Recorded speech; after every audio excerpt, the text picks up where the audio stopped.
각기둥과 각불 6번째 시간입니다. 이번 시간에는 각불에 대해서 조금 더 알아보도록 하겠습니다. 각불의 이름을 정할 수 있어요. 기둥에서 우리가 이름을 정해준 것처럼 각불에서도 이름을 정해줄 수 있는데요. 무엇을 보고, 밑면의 모양을 보고 삼각불, 사각불, 오각불로 이름을 정해줄 수 있습니다. 기둥과 다르지 않죠? 그래서 삼각형인 밑면이 있을 땐 삼각불, 사각형의 밑면이 있을 땐 사각불, 오각형의 밑면이 있을 땐 오각불이다 라고 이름을 붙여줍니다. 자, 그러면 각불의 구성요소 한번 보도록 할 건데요. 면과 면이 만나는 선분, 기둥에서도 나왔던 것 같아요. 뭐라고 불러요? 모서리라고 부르고요. 모서리와 모서리가 만나는 점을 꼭지점, 그 다음에 꼭지점 중에서 옆면이 모두 만나는 점.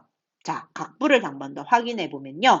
각불은요, 밑면이 이렇게 있을 때 옆면이 이 밑면을 둘러싸고 이렇게 만났어요. 그죠? 근데 여기서 어느 한 점에서 모든 옆면이 다 만나요. 맞나요? 다시 읽어볼게요. 꼭지점 중에서 옆면이 모두 만나는 점을 뭐라고 부른다? 각불의 꼭지점이라고 부릅니다. 꼭지점이긴 꼭지점인데요. 그냥 꼭지점 아니고요. 각불의 꼭지점이라고 반드시 읽어주어야 합니다. 자, 그러면 각불의 꼭지점에서 밑면에 수직으로 내린 선분의 길이를 뭐라고 부른다? 높이라고 부릅니다. 기둥에서는요. 밑면과 밑면에서 수직으로 내린 길이를 높이라고 했는데요. 뿔은 밑면이 하나밖에 없기 때문에요. 누구와의 높이를 정한다? 각뿔의 꼭지점과 밑면이 수직으로 이루고 있는 길이를 구하는 게 정확합니다. 그래서 이 길이를 높이라고 부른다입니다. 자, 그러면 예제 1번부터 우리 문제 같이 한번 볼게요. 자, 빨간색 펜 또는 색깔이 있는 펜 꺼내시고요. 선생님이랑 같이 색연필로 둘레의 선을 그어보도록 하겠습니다. 자, 밑면을 찾아보래요. 밑면은 밑에 놓인 면이라고 생각하면 되고요. 이렇게 밑에 놓인 면으로 이렇게 색깔 있는 펜으로 착착착착 그려요. 이해됐나요? 자, 그래서 각불의 밑면을 찾아서 그 둘레를 따라 색연필로 선을 그어보라고 했는데 지금 선생님이 빨간색으로 표시한 것처럼 밑면을 둘레를 그려줍니다. 자, 2번 문제 같이 한번 봅시다. 밑면의 모양을 한번 알아보래요. 가나다 한번 읽어보니까 밑면은 우리가 방금 펜으로 그었던 그 면을 말하는 거죠. 그죠? 그래서 삼각형, 나는 사각형, 다는 오각형으로 구해볼 수 있습니다. 자, 옆면의 모양은 한번 보니까요. 옆면의 모양은 가는 삼각형이고, 나도 삼각형이고, 다도 삼각형인 거 파악하셨나요? 선생님이 이렇게 펜으로 그었죠? 자, 그래서 옆면의 모양은 삼각형, 나도 삼각형, 다도 삼각형이 된다는 걸 알 수 있습니다. 자, 그러면 각불의 이름은 어떻게 정한다고 했어요? 밑면의 모양에 따라서 정한다고 했어요. 옆면의 모양이 삼각형이기 때문에요. 기본적으로 얘는 뿔이다라고 파악해 주시고요. 각불. 자, 그러면 거기서 우리가 이름을 정하는 과정은 밑면의 모양에 따라 정한다고 했어요. 그래서 밑면의 모양에 따라 삼각뿔, 그 다음에 사각뿔, 오각뿔로 정할 수 있습니다. 이해됐죠? 자, 그러면 예제 2번 우리 구성요소 한번 또 파악해 봅시다. 지금 화살표로 나와 있는 점을 제일 위에 한번 콕 찍어 보니까요. 이 점은 어디다? 모든 옆면이 만나는 최고점 누구일까? 각불의 꼭지점이다 라는 걸 알 수 있습니다. 그 다음에 두 번째 우리가 궁금해하는 여기는 보니까요. 각불의 꼭지점에서 밑면까지 수직으로 내린 길이 얘를 뭐라 불러요? 높이다 라고 알 수 있고요. 그 다음에 남아있는 건 면과 면이 만나는 선이기 때문에 모서리다 라는 걸 알아볼 수 있습니다. 이해됐나요? 자, 그럼 우리 39쪽에 4번 문제 풀어볼 건데요. 옆면의 모양이 모두 삼각형이래요. 이걸 딱 보자마자 아, 얘는 각불이네 라고 이해하고요. 밑면의 모양이 오각형이다. 그럼 각불이면서 밑면의 모양이 오각형이면 얘는 무슨 도형이다? 오각불이다 라고 알아볼 수 있습니다. 맞나요? 자, 그러면 우리 다음 페이지 40쪽 펴서요. 이번에는 각기둥과 각불에 있는 규칙에 대해서 한 번 더 정리를 해보도록 하겠습니다. 기둥하고 이제 뿔을 한번 볼 건데요. 기둥을 먼저 파악해 보도록 할게요.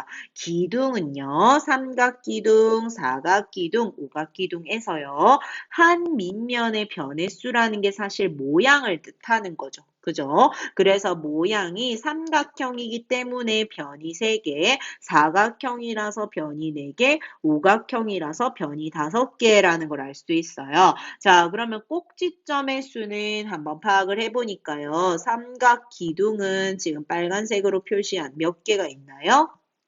6개요. 그 다음에 사각기둥에서요. 꼭지점을 표시하니까 몇 개가 있나요? 8개가 있고요. 오각기둥에도 마찬가지 빨간색으로 꼭지점 표시하니까 10개가 있습니다. 그래서 6개, 8개, 10개로 적혀 있고요. 면의 수는 전체 면의 수를 말합니다. 그래서 이 면의 수는요. 밑면하고 옆면을 더했다라고 보면 되는데요. 우리 기둥에서 밑면은 항상 몇 개가 존재했나요? 2개가 존재했어요. 근데 옆면은 무엇으로 결정된다 했나요? 옆면은 밑면의 변의 수로 결정된다 했어요. 그래서 옆면의 수는 밑면의 변의 수로 정해질 거고 밑면은 항상 2개가 있으니까 항상 옆면의 수는 밑면의 변의 수에다가 더하기 2를 해서 구한다라고 이해하면 되죠. 그래서 삼각기둥은 밑면의 변의 수가 3개이기 때문에 5개가 되는 거고요. 사각기둥은 4개이기 때문에 6개가 되는 것이고 오각기둥은 5개이기 때문에 7개가 된다입니다. 이해됐나요? 그래서 각 기둥의 면의 수는 한 밑면의 변의 수에서 항상 2를 더한다라고 이해하셔야 되고요. 자, 그 다음에 모서리 한번 보도록 하겠습니다. 모서리는요. 모든 선을 말하는데요. 삼각기둥에서 지금 모서리를 쫙쫙쫙 그어보니까 총 9개가 되고요. 그 다음 사각기둥도 모서리를 이와 같이 다 그림을 그려보니까 12개가 되고요. 오각기둥도 모서리를 다 그림을 그려보았을 때 몇 개가 된다? 15개가 된다입니다. 자, 그러면 여기서요. 우리가 규칙을 한번 찾아볼 건데요. 규칙을 보니까 꼭지점 수 같은 경우는 지금 규칙을 한번 보면 변의 수가 이와 같이 정해졌을 때 몇 배가 된다라는 걸 알 수 있나요? 2배가 된다라는 걸 알 수 있습니다. 자, 그러면 모서리 한번 볼까요? 모서리는 어떻게 되는지 한번 규칙을 쫙 보니까 몇 배가 되는 것 같나요? 3배가 되는 거 보이나요? 자, 그래서 아래에 정리한 걸 보니까요. 각 기둥의 꼭지점의 수는 밑면의 변의 수의 2배가 되고요. 각 기둥의 모서리의 수는 밑면의 변의 수의 3배가 됩니다. 각 기둥의 면의 수는 아까 선생님이 강조했던 것처럼 밑면의 변의 수에서 항상 2를 더해요. 이 2는 밑면의 수다라는 걸 알아볼 수 있죠. 이해됐나요? 여기까지 규칙 반드시 알고 있어야 되고요. 이번에는 각불 한 번 더 같이 보도록 하겠습니다. 각불에서도요. 이제 밑면의 변의 수부터 파악을 해볼 건데요. 삼각불에서 보니까 밑면의 변의 수는 총 3개, 사각불은 4개, 오각형은 5개, 즉 모양에 따라서 변의 수가 정해지는 거죠. 자, 그러면 꼭지점을 선생님이 한 번 더 표시해 볼 건데요. 점을 이렇게 찍어 봤어요. 삼각뿔에선 4개가 생기고요. 사각뿔에서는 몇 개가 생기나요? 5개요. 오각뿔에서는 몇 개가 생기나요? 6개가 생깁니다. 근데 지금 동그라미 표시된 거를 잘 보시면은요.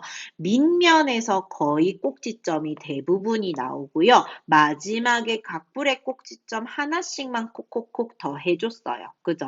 자, 그래서 각불의 꼭지점 수는 밑면의 변의 수에서 1을 더한다. 밑면의 변의 수만큼 꼭지점도 밑면에 존재하기 때문에 여기서 한 개만 더 더해서 꼭지점의 수를 찾아볼 수 있습니다. 이번에는 면의 수 보도록 합시다. 면의 수란 아까 기둥할 때도 했지만 어디를 더한 것이다. 옆면하고 밑면을 더한 것이다 했는데 뿔에서는 밑면이 항상 한 개 있어요. 맞나요? 자, 그러면 옆면의 수는 어떻게 정해요? 우리 밑면의 변의 수로 정하게 되겠죠. 그래서 각 뿔의 면의 수는 밑면의 변의 수에서 1만큼 더한다. 이 1을 더하는 이유는 밑면수 하나만큼 더하기 때문이다. 입니다. 자, 이번에는 모서리 한번 보도록 할게요. 모서리를 한번 그려볼 건데요. 선생님이 이렇게 선을 그은 게요. 총 6개 되고요. 사각뿔은 하나, 둘, 셋, 넷, 다섯, 여섯, 일곱, 8개 되고요. 오각뿔은 셋, 넷, 다섯, 여섯, 일곱, 여덟, 아홉, 10개가 됩니다. 자, 그러면 모서리 우리 구했을 때 지금 밑면의 변의 수인 밑면 모양에서 규칙을 한번 보니까 몇 배가 되는 걸 알 수 있나요? 2배가 되는 걸 알 수 있어요. 따라서 각 뿔의 모서리 수는 밑면 변의 수의 몇 배다? 2배다라는 걸 알 수 있죠. 자, 기둥하고 뿔하고요. 규칙이 이와 같이 있다는 건 우리가 쉽게 구할 수 있는 공식이 있다는 거예요. 그죠? 그래서 이 공식만큼은 반드시 외우자입니다. 여기까지 별표 꼭 해주시고요. 마지막으로 각불에 대한 영상 보고 이 시간 마치도록 하겠습니다.